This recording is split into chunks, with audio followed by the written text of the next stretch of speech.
The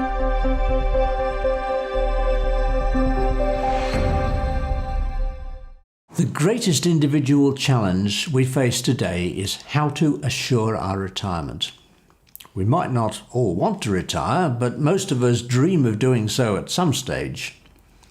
According to new research from Scottish Widows, however, 1 in 5 Brits, more than 10 million people, say they'll work until they're physically unable to, while 1 in 20, another 3 million people, say they expect to work until they die. This grim prospect arises in part from the decline in defined benefit pension provision. Improvements in state pensions, welcome though they are, cannot fill the gap. More and more of us in the UK are going to be dependent on money purchase pension savings in retirement. How is this going to work? Building up a big pot is one side of the story. Automatic enrolment has succeeded, so far, in making a start. Partly because the mandatory contributions have been very low, and partly by capitalising on inertia. No decision required, unless you want to opt out. Presently we're holding our breath while we wait to see the effect on opting out of this month's hike in minimum contributions from 2% to 5%. A new report from the House of Commons Work and Pensions Committee focuses on the other end of the story, i.e. what you do with the pot when you need the money to live on. It contains 3 big ideas. After pension freedoms came in 3 years ago, the old rule which forced occupational DC scheme members to buy an annuity is dead. Instead, everyone has to make their own choice. Too often, the report says, people are poorly informed and take the whole pot as cash, leaving what's left after tax languishing in low-interest cash bank accounts. Most pots fully cashed out so far have been small, less than £30,000. And trust-based DC schemes don't offer a drawdown alternative anyway, because of the extra cost of setup and administration. The committee's beef, though, is the lack of innovation and competition among drawdown providers.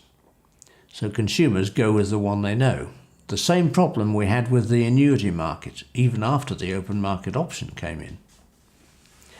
So here's the committee's first big idea. They recommend that every pension provider offering drawdown should be required by April next year to offer a default decumulation pathway suitable for their core customer group with charges capped at 0.75% as for auto-enrolment. More controversially still, they say Nest should be allowed to do that too, on the grounds this will stimulate a competitive market. The committee offers no idea of what this default drawdown route might look like, though, and the FCA hasn't put forward anything either. My guess is that something based on experience of the capped drawdown regime might emerge. Their second idea is about how to increase consumer engagement. Pension wake-up packs are too much and too late. They don't work. A one-page pensions passport has more chance of being read, and an earlier midlife MOT at age 50 might help too, they say. Automated advice, so-called robo-advice, is promising, if proven reliable and trustworthy. Their third idea will provoke more controversy. There's a strong consensus now in favour of the pensions dashboard. Opinion is divided, though, on whether we should have just one dashboard or many. Initially, the government said development should be industry-led, so the ABI got cracking and demonstrated a prototype last October. Insurers want to offer their own dashboards and might be able to get them up and running by next April, as the government wants.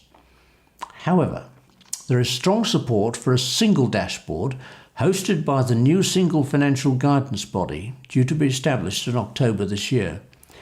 This would be the simplest way of ensuring an individual can see all their pension entitlements, state, DC and DB, in one place, free of commercial bias.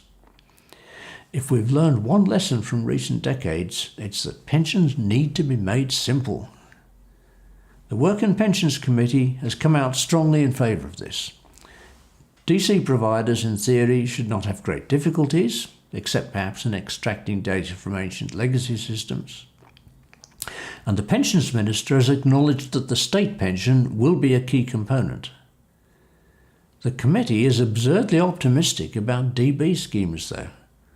While recognising provision of data will have to be made mandatory, and that some DB schemes, especially small legacy schemes set up long ago, may struggle, the committee wants a timetable to bring 80% of DB pensions visible on the dashboard by next April.